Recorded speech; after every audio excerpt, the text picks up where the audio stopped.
sebenarnya menurut lu itu since sektor telco banyak direkomend tahun ini kan sektor telco consumer lebih yang more defensive lah atau dividend player gitu kan untuk menghadapi resesi katanya lebih tahan banting. Menurut lu benar nggak telco dan which is apakah friend ini peluang mumpung harga segini gitu tadi? Friend, gue udah lama nggak ngeliatin ya. Ini gue lihat harganya sekarang 67 ya, Jok ya. Terus warrantnya juga harganya udah 9 perak. Gue masih ingat terakhir waktu itu kita main harganya masih 25 ya, Jok ya, kalau nggak salah waktu itu kan 20-25 itu kan. Ini sekarang harganya 9 perak.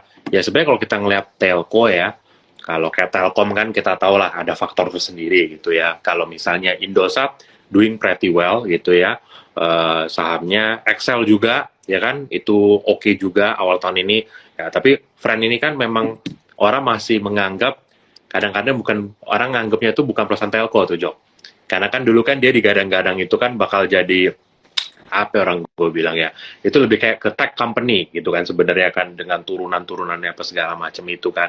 Nah, sedangkan kita lihat kan sekarang sentimen di tech itu memang masih kurang bagus ya Jok ya, karena kalau kita lihat kan yang mover and leadernya tech itu kan bisa dibilang turunnya lumayan dalam ya Jok ya, bahkan ke harga yang menurut gue sampai gue pas lihat lagi sekarang harganya sampai gue nggak kepikiran, bisa ya balik segini lagi ya, udah sempet naik berapa kali lipat bisa balik lagi gitu.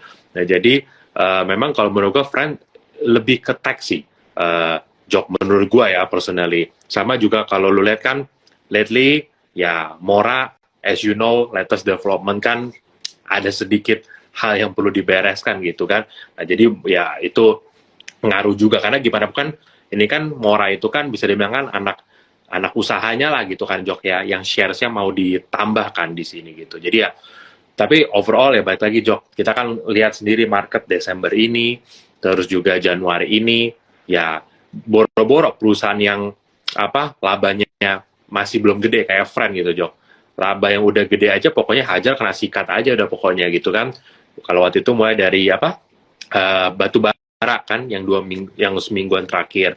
Terus hari ini tiba-tiba banks kayak gitu kan. Kelihatan memang market kita ini ya teman-teman sekarang itu menurut gue cepat panik ya Jok ya. Tech begitu diguyur, yang nggak ada hubungan juga turun gitu kan.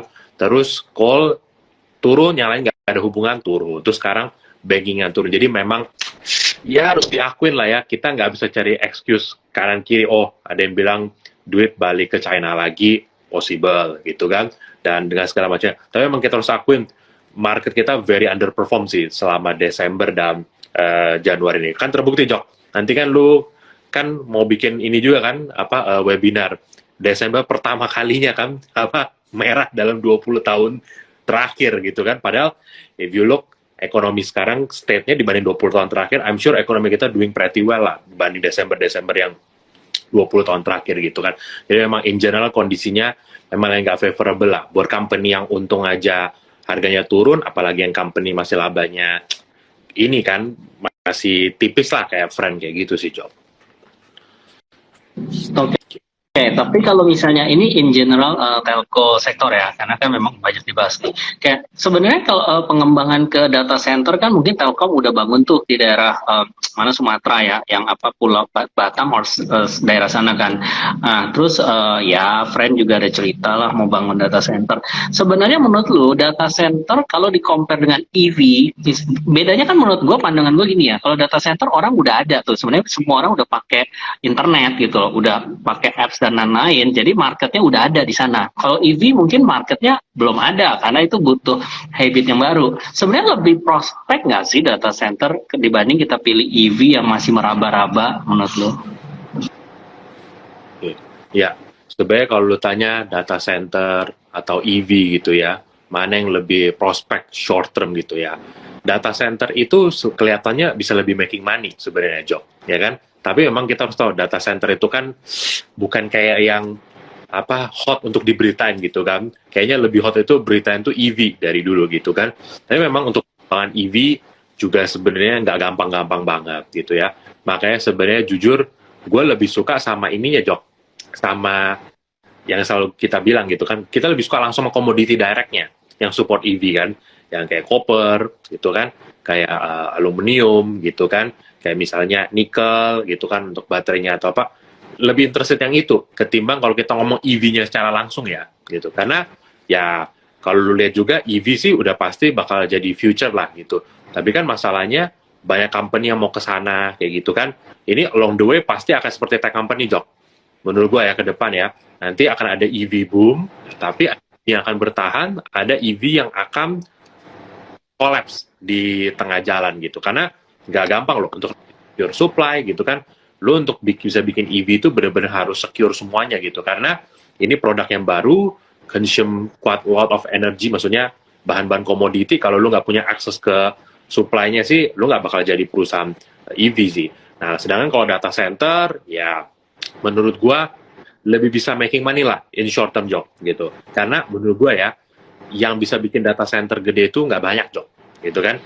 Atau ya paling kan nanti kan ya kayak misalnya Friend gitu kan, DCII apa gitu. Jadi ini lebih segmented gitu. Tapi kalau EV, buset, lu lihat aja tuh semuanya kayak mau main EV gitu kan, gitu. Jadi ya menurut gua di EV nanti kita akan lihat apa seleksi alam akan berlangsung sih menurut gua, sama kayak di tech company sih gitu.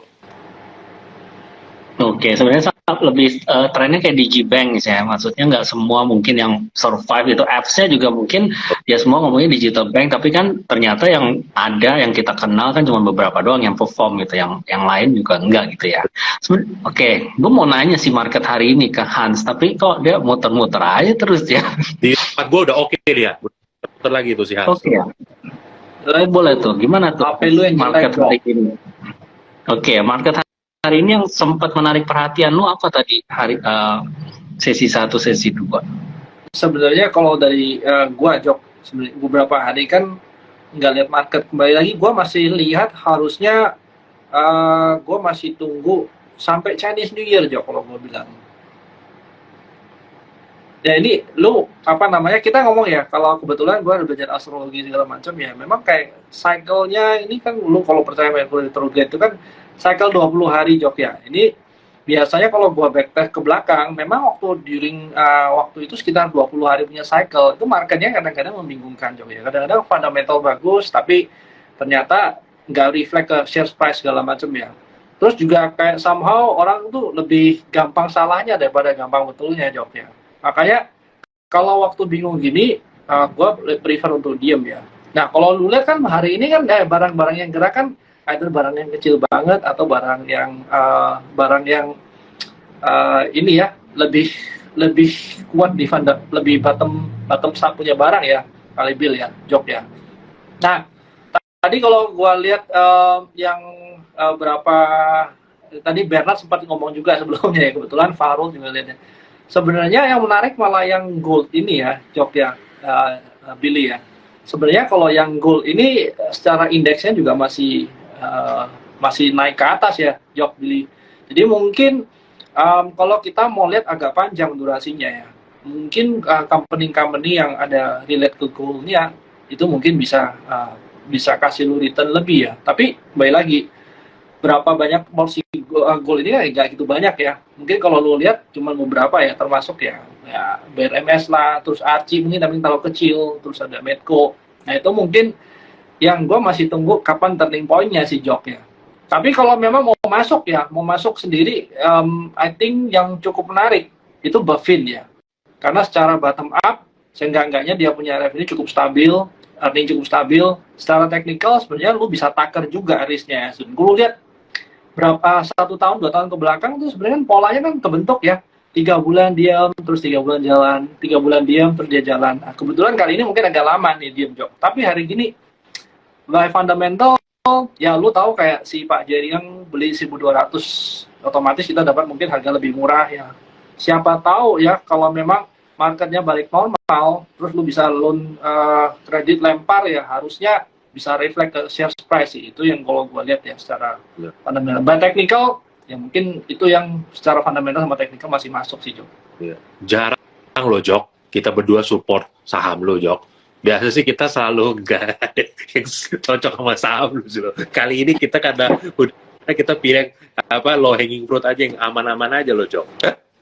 Tapi kemarin tadi kalau lu bilang ini ya, banyak yang cool tadi ya Bill ya, yang harusnya bagus ternyata dia drop. Tapi kalau lu lihat ya Bill, kan sebenarnya tahun lalu punya call itu kan sudah pada naik ya, Bill. Nah mungkin karena sudah banyak naik, otomatis banyak yang mulai dari high base ya. Malah kalau gua suka yang model-model kayak Bumi yang mungkin masih lo bisa ngomong dari bottom up-nya itu masih ada story-nya ya. Nah itu mungkin jadi lebih menarik daripada yang lain ya, lebih seksi daripada yang lain ya. Mungkin ya dua tadi lah gua rasa yang menarik ya. Tapi kembali lagi, kita mungkin better tunggu waktu dia benar-benar reversal sih, Bill. Ya, betul. Apalagi Bumi, gue tadi cek MA 200-nya di 125 ya Hans ya. Udah deket sama model Alim juga ya. Oke. Gue belum lihat sih, tunggu. Ini. Bumi sebenarnya ya itu kan kalau lu lihat kan kayak mangkok ya, Bill ya. Tapi kayak reverse ya. Ya. Jadi kalau mangkoknya ke bawah, orang-orang ngomong invert kayak cup and handle sebenarnya ya, Bill ya. Ya. Arahnya ke bawah ya. Tapi kalau kita lihat irisan dia untuk naik mungkin lebih ke fundamental ya. Berarti otomatis ya walaupun secara pattern chart itu make sense, tapi kan kembali lagi kita berharap dia rebound ya. Yang kita pegang adalah fundamental story-nya. Nah, yang tadi kayak gue bilang awal, kalau kita tahun ini lebih ke cari fundamentalnya harus oke dulu. Minimal itu yang membuat kita lebih yakin waktu kita masuk di harga bottom tuh. Seenggaknya risknya terukur, fundamentalnya secara teknikalnya juga mendukung dan kita dapat better price. Ya. Itu sih Bill. Betul. Tahun ini Bumi earnings-nya slightly better ya di Q4 teman-teman ya daripada Q3-nya. Bumi harusnya earnings 2022 bisa sekitar 9T gitu ya. Kita assume misalnya average selling price ya anggaplah ya teman-teman sama gitu ya tahun ini ditambah saving interest-nya tuh 120 juta ya. Berarti mungkin laba bersih Bumi tahun ini bisa 11T gitu. Dengan 11T sekarang sih di harga sekarang valuation-nya cuma sekitar PE 4 kalian ya. Ya memang balik lagi mungkin teman-teman akan argue Adaro juga sekarang PE 2,5 gitu kan, kenapa gue harus beli Bumi 4 kali ya. Balik lagi Bumi ini mungkin story-nya lebih ke turnaround story ya gitu ya, karena kan selama ini ada utang, sekarang dia udah nggak ada utang, dia bilang udah utang gitu lah ya. Jadi juga salibnya masih di harga 120 gitu. Nah, di harga sekarang tadi pagi udah sempat 133 padahal ya, Jok Hans ya, tapi ternyata 142 kan hari ini close. Cepet banget naik gitu ya, dan bisa dibilang dia juga yang memotori indeks rebound loh di sesi 2. Gue perhatiin tuh udah kayak tali mau putus ISG, tiba-tiba Buminya dimakam jadi kuning, jadi hijau berapa menit, marketnya habis itu recover. Dan juga sementara ini kalau kita lihat ya teman-teman ya balik lagi ya, memang kan call ini turun gara-gara Australia mau buka supply dari China ya. Tapi kalau kita ikutin dari xxcall.com gitu ya, so far little impact ke harga call di Indonesia gitu ya. Dan kalau tadi kita baca juga India itu kan lagi bilang harus impor lagi gitu ya. Nah India itu bisa dibilang tidak impor call dari Australia banyak-banyak tuh teman-teman. Jadi kalau emang dia butuh untuk heating ya kan, untuk energi mereka akan cari call yang mid to low kalori. Nah itu biasa fit in ke